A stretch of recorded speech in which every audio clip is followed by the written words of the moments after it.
भगवान जी उसके फन से नीचे उतरे, और जैसे भगवान जी नीचे उतरे फिर वो फुफकार करके खड़ा होकर के खड़ा हो गया। नाग पत्नियों ने कहा बड़े मुश्किल से तो राजीनामा हुआ है, अब अकड़ के काहे लिए खड़े हो, थोड़ा सा सिर नीचे करके खड़े हो जाओ।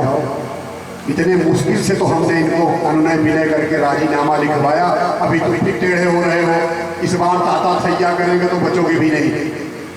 नीचे हो जाओ, ऐसे कनखी से मार रहे, थोड़ा नीचे हो जाओ, झुक जाओ।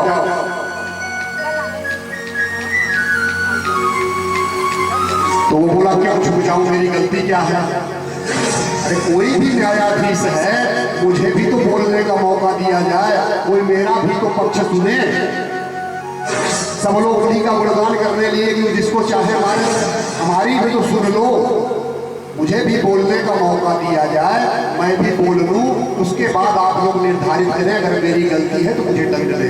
भगवान बोले बोल लो। तो बोल रहा है प्रभु वयम खलाः सहोतपत्या तामशादीर्घ मनयवाः स्वभावो दुष्यन्त जो नाथ लोका यलसदगृह। प्रभु ये बताइए, ये संपूर्ण जगत को किसने बनाया? भगवान बोले मैंने बनाया। सत्व रजस तमस गुण किसने बनाया? मैंने बनाया। वो बोला सांपों को किसने, हम नागों को किसने बनाया? हमने बनाया। हम लोगों के अंदर ये तमस गुण किसने दिया? भगवान बोले हमने दिया। बोले हम लोगों के अंदर जो जहर है वो किसने दिया? बोले हमने दिया। बोले आप हमको किस अपराध में मार रहे हो? बोले हमारी गाय मर जाती है, यहाँ पे कोई गाय पानी नहीं पी सकती है, जैसे पानी पीती है वो मर जाती है। तो तुम्हारे विष से, बोला विष को किसने हमारे अंदर भरा?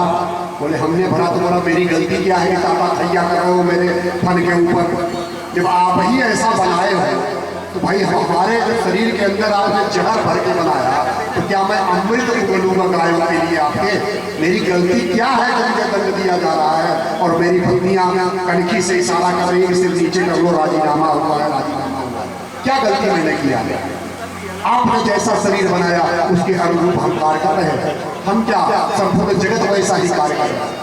भगवान ने बोला तो सही बोल रहा है, सुन, हमने जो भी बनाया, कृपया ध्यान से श्रवण करें, हमने जो भी बनाया है सबको रहने के लिए स्थान दिया है, सबको अलग अलग कार्य दिया है। हमने ऐसा नहीं बनाया है कि हमारे देश में ही रहो, हमारे देश के ही खाना खाओ, हमारे देश के ही मिट्टी का अन्न पैदा कर लो और दूसरा देश मैच जीत जाए तो उसके लिए तालियां बजाओ। हमने ये नहीं बनाया है कि दूसरे देश का झंडा लेकर के हमारे देश में लहराओ। हमने सबको अलग अलग स्थान दिया है। खाते यहाँ को हो और गुड़ कहीं और का गाते हो, ये हमने नहीं बनाया है। तुम्हारे रहने का मैंने स्थान नियत किया है कि जाकर के तुम वहां पे रहो। रमणक द्वीप मैंने केवल इसलिए बनाया है कि सांपों को रहने के लिए मैंने एक द्वीप का निर्माण किया है, उसका नाम है रमणक द्वीप। तो तुम यहाँ यमुना में आकर के इन निरपराधियों को क्यों मार रहे हो? ठीक से रहोगे हम तुमको रहने देंगे, लेकिन तुम सोचोगे कि रहेंगे आपके देश में और खिलाफत करेंगे तो ऐसे में तुमको कुचला जाएगा। बोलिए कृष्ण भगवान की जय। तो बोला देखिए प्रभु जी, रमणक द्वीप में हम रह रहे थे, लेकिन आपके जो गरुड़ जी हैं जिस पर आप चलते हो, वो एक प्रस्ताव रखे, एक बैठक कराए हम सांपों के यहाँ, और प्रस्ताव में ये पारित हुआ कि अमावस्या के दिन एक सर्प गरुड़ जी को देना है, गरुड़ जी उस सर्प को खाएंगे। तो हर परिवार से एक एक सर्प गरुड़ जी को दिया जा रहा था। जब हमारा नंबर आया तो हमने गरुड़ जी को अपना परिवार का सर्प नहीं दिया, तो हमारे बदले में दूसरों ने दिया, मैंने उनको भी मना किया। गरुड़ जी हमसे हो गए नाराज, उनको दौड़ा लिए, तो मैं वहां से भाग करके यहाँ आ गया, क्योंकि यहाँ गरुड़ जी नहीं आएंगे। सौरभी ऋषि का उनको श्राप लगा हुआ है कि तुम यमुना जी में नहीं जाओगे, तो गरुड़ जी के डर से हम यहाँ आके छिपे हुए हैं। अब बाकी जो कर रहा हूँ मेरी आदत है। बोले नहीं, आज से तुम यहाँ से निकल करके जाओ और वापस रमणक द्वीप में जाओ। बोले प्रभु जी फिर गरुड़ जी, अरे बोले तुम्हारे पैर पे मैंने इतनी मुहर लगा दी है तुम्हारे फलों में हमारे पैर की मुहर लग गई है। उसको देखते ही गरुड़ जी कुछ नहीं करेंगे, उनको ये वीजा और पासपोर्ट दिखा देना, अब तुम्हारा कुछ नहीं बिगड़ेगा। कालिया अपने समस्त परिवार को लेकर के चला गया कहाँ? रमणक दी। बोलिए कालिया मगन भगवान की। सुखदेव जी कहते हैं कि परीक्षित, एक दिन भगवान कृष्ण और बलराम जी ग्वाल बालों के साथ खेल रहे थे। कंस का भेजा हुआ एक राक्षस जिसका नाम है प्रलंबासुर, ग्वाल बालों का वेश धारण करके लंबा सा है, वो आ जाता है, बोलता है हम भी आपके टीम में खेलेंगे। भगवान तो समझ गए कि आओ तुम्हारा भी अब गोविंदाय नमो नमः कर ही देते हैं। तो भगवान ने 2 टीम बनाई, अपनी टीम की तरफ उसको रखा और बलराम जी उसके अपोजिट में थे, विपक्ष की टीम में थे। खेल प्रारंभ हुआ। उस खेल की शर्त यह थी कि जो टीम हार जाएगी तो जीतने वालों को अपने पीठ पर बैठा करके ले जाएगी कुछ नियत स्थान तक। तो बलराम जी की टीम हार गई और बैठा करके बलराम जी को ले जाना था। उसको जब लेकर के जाने लगे प्रलंबासुर को, तो और दूर पे गया तो वह बलराम जी को लेकर के उड़ने लगा। जब उड़ने लगा अपना रूप बना करके बलराम जी ने उसको एक मुट्ठी का प्रहार किया और प्रलंबासुर का हो गया गोविंदाय नमो नमः। अब वर्षा विगत शरद ऋतु आई। वर्षा के बीत जाने के बाद शरद ऋतु का आगमन हुआ। आकाश निर्मल हो गया, नदी और सरोवर का जल निर्मल हो गया, शोभायमान हो गया। जब वर्षा शरद ऋतु प्रारंभ होती है तो क्या होता है कि जल निर्मल हो जाता है और कमल की सुगंध सुनकर वायु चारों ओर सुगंध बिखेरने लगती है। भगवान कृष्ण ने ग्वाल बालों के साथ वन में प्रवेश किया और अपनी बंसी बजाई। उसी को कहते हैं वेणु गीत, वेणु गीत। और वो बंसी की धुन को जैसे ही गोपियों ने सुना, उनके हृदय में श्री कृष्ण के प्रति प्रेम उत्पन्न हो गया और वो श्री कृष्ण के स्वरूप का वर्णन करने लगी कि भगवान श्री कृष्ण ग्वाल बालों के साथ वृंदावन में प्रवेश कर रहे हैं। उनके सिर में मोर का पंख है और कृष्ण और राधा रानी को स्वरूप को देखते हैं। एक नई चीज आज आप सुन लीजिएगा कि राधा रानी कौन है। बरसाने में जन्मी है, वृषभान की सुता है।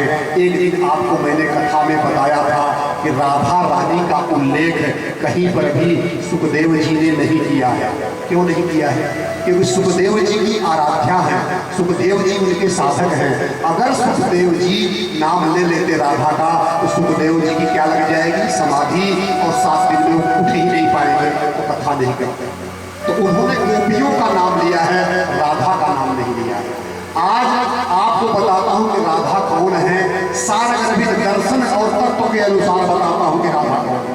सब लोग ध्यान से सुनिए, मैं नहीं बताऊंगा, आपके मुंह से निकलेगा कि राधा कौन है। मैं नहीं बताऊंगा, आपके मुंह से निकलेगा। हम लोग जीवन के भवसागर में, क्योंकि ये संसार क्या है? पुस्तकालय है। पुस्तकालय में आपको क्या मिलेगा? पुस्तकें। पुस्तकालय में पुस्तकें, तो दुखालय में दुख ही तो मिलेगा। आप कुछ भी कर लीजिए, दुख से नहीं बच सकते हो। लोग सोचते हैं बच्चे हो जाएं, शादी ब्याह हो जाए और उनके बच्चे हो जाएं। जितना आप बढ़ाते जाएंगे उसी अनुपात में आपके दुख आएगा, क्योंकि उनके बच्चे बीमार होंगे, कोई समस्या आएगी, दुख ही दुख बढ़ता जाएगा। इस भव सागर की जो धारा में हम लोग बह रहे हैं, उस धारा को थोड़ा सा उल्टा कर दीजिए तो जो धारा का उल्टा होता है वो होती है राधा। अब सुनिएगा, आपके मुंह से मैं निकालता हूं कि राधा कौन है। आप सभी अपने मुंह से बताएंगे आज कि राधा कौन है। केवल 3 लाइन हमारी सुन लीजिएगा। हम लोगों का आधार क्या है? आधार माने हम किससे जन्मे हैं। एक दिन मैं आपको बताया था कि सृष्टि पहले कैसी थी? अव्यक्त थी, सृष्टि नहीं थी। उसको महतत्व ने जब प्रवेश किया तो सृष्टि 3 भागों में चली गई। सत्व, रजस, तमस। सत्व गुण से देवताओं की उत्पत्ति हुई, रजस से इंद्रियों की उत्पत्ति हुई और तमस से क्या उत्पन्न हुआ? आकाश। और आकाश का बेटा कौन है? वायु। वायु का बेटा कौन है? अग्नि। अग्नि का बेटा कौन है? जल। और जल के ऊपर कौन है? पृथ्वी। और हम लोग कहाँ पे हैं? पृथ्वी। तो हमारा आधार कौन है? पृथ्वी। निवेदन है, सभी लोग ध्यान से 2 मिनट के लिए ध्यान लगाइएगा। आप खुद बताएंगे कि राधा कौन है, और आज के बाद आपके मन में संदेह नहीं रहना चाहिए कि राधा कौन है। कोई भी शक्तिमान वही कार्य करता है जब उसके अंदर शक्ति हो। आपको मैं दिख रहा हूं, चंद्र प्रकाश मिश्रा। लेकिन हमारे अंदर जो शक्ति है वो आपको नहीं दिख रही है। इस शक्ति के बिना मैं शक्तिमान नहीं बन सकता हूँ। तो अगर भगवान श्री कृष्ण शक्तिमान है तो उनकी शक्ति का नाम राधा है। अब आप ध्यान दीजिए, हमारा आपका आधार क्या है? पृथ्वी। हम आप जिसके ऊपर बैठे हैं, या यूं कहिए हमारा आपकी उत्पत्ति किसके ऊपर है? पृथ्वी। हमारा आधार पृथ्वी, पृथ्वी का आधार जल, जल का आधार अग्नि, अग्नि का आधार वायु, वायु का आधार आकाश, आकाश का आधार तमोगुण, तमोगुण का आधार महतत्व, महतत्व का आधार अव्यक्त। समझ रहे हैं? आधार माने कौन किससे निकला? अव्यक्त से महतत्व, महतत्व से तमोगुण, तमोगुण से आकाश, जो जिससे जन्मे हैं हम उल्टा बोल रहे हैं। फिर से अब आप इसके बाद कौन है आधार, वही आप 5 बार बोलिएगा, आपको पता चल जाएगा कि राधा कौन है। चलिए मेरे साथ। हमारा आधार पृथ्वी, पृथ्वी का आधार जल, जल का आधार अग्नि, अग्नि का आधार वायु, वायु का आधार आकाश, आकाश का आधार तमोगुण, तमोगुण का आधार महतत्व, महतत्व का आधार अव्यक्त। आधारों का आधार 5 बार आप लोग सभी लोग आधार आधार बोलिए, 5 बार बोलिए। आधार आधार आधार आधार आधार। आ गई राधा जी? राधा जी आ गई? क्या निकला मुंह से? इसका मतलब आधारों का आधार कौन है? राधा। बोलिए राधा रानी की जय हो। तो राधा कौन है? सबका आधार। हम लोग 5-6 आधार बोले और उन आधारों का भी आधार राधा। अरे राधा नाम आधार परम धन, राधा नाम आधार, राधा नाम आधार परम धन, राधा नाम आधार, राधा नाम आधार परम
स्वाभाविक नहीं पा सकते हैं। उन्हीं की शक्ति से वो रूप बनता है।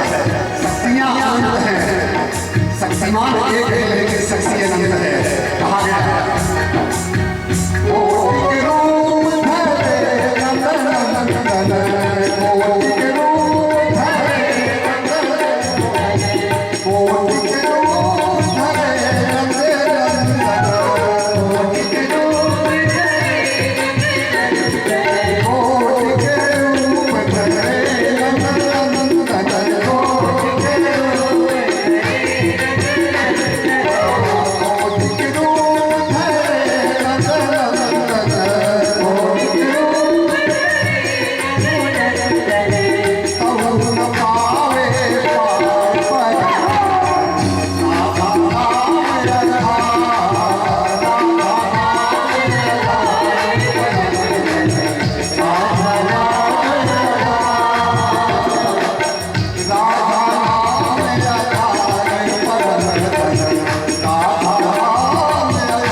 राधा जी की कृपा से आप भागवत सुन रहे हैं।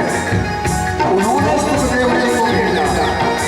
सुखदेव जी अनुमति उन्हीं से प्राप्त किया कि जाओ और जो हम लीला करेंगे उसका तुम संकलन करना। क्यों संकलन करना? कि हमारे भक्तों को, हमारे जो भक्त है, प्रेमी है, उनको ही प्राप्त होगा। आज हम कथा अगर श्रवण करा रहे हैं तो राधा जी की कृपा से, आप कथा श्रवण कर रहे हैं तो राधा जी की कृपा से।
समझ गए ना इस राधा कौन है?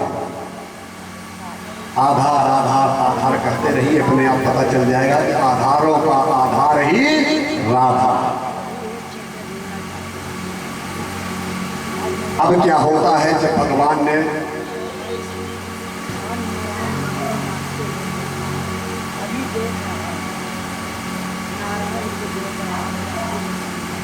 चंदेल साहब कह रहे हैं कि नारायण उनको नाचते हुए दिख रहे हैं। बोलिए भक्तवत्सल भगवान की जय। हे प्रभु, इसी प्रकार की भक्ति सबको पर बनाए रखना और आपकी कथा जन्म जन्मांतर से जो ये जीव आ रहा है उसको सुनने को सदैव मिलती रहे। यही जीवन का ध्येय है, यही उद्देश्य है, साध्य यही है। साधन हमारा खाना पीना परिवार जीवन ये सब साधन है, लेकिन साध्य है श्री हरि कथा। तो जब भगवान ने वेणु गीत किया, गोपिकाओं के मन में कृष्ण की छवि बस गई। अब क्या होता है? हेमंते प्रथमे मासी नंद व्रज कुमारिका चेरुर्हविष्यं भुजंगा भुजंगाना कात्यायन च वर्तनम।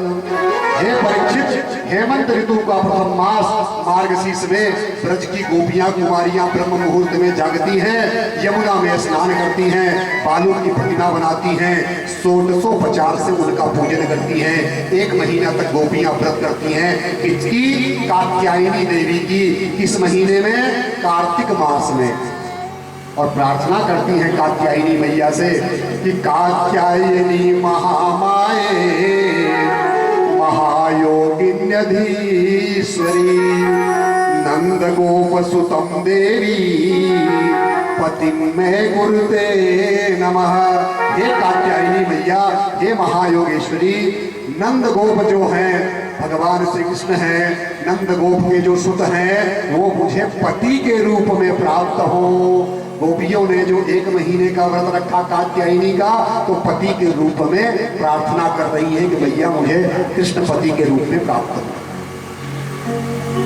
अब क्या होता है? जो मक्खन भगवान चुरा रहे थे उसका आध्यात्मिक अर्थ ये है कि दूध उसका मूल है, लेकिन सार क्या है? मक्खन।